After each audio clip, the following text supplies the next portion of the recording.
Mahilig ka ba sa gaming? Alam mo ba, pwedeng mong gawing negosyo at pagkakitaan ngayon ang gaming. Paano yan? Tutok lang dito.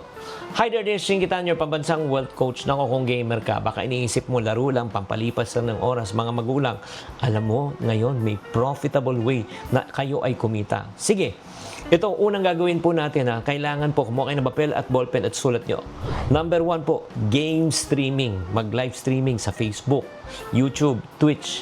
Alam mo ba sa pamagitan ng ads, mga donasyon, sponsorship, ako, pwede ka nang kumita. That's number 1. Number 2, content creation po.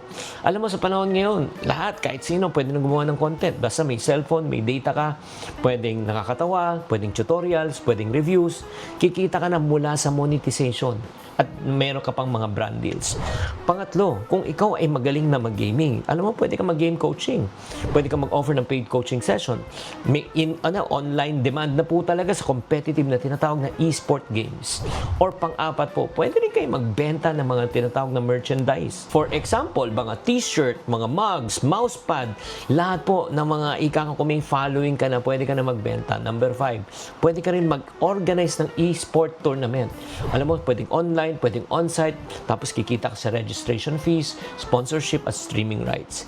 And last but not the least, alam mo ba, yung mga items sa loob po, like rare skins, no, high-level accounts, pwede ring ibenta po yan. You can sell in-game items. Grabe. Or accounts.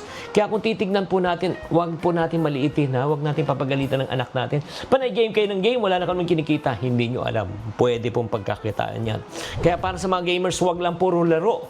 Kailangan pag-aralan po natin kung paano natin i-market ang ating sarili, iba-brand natin ang ating sarili, para sooner or later, pwede ka nang kumita sa pag-gaming.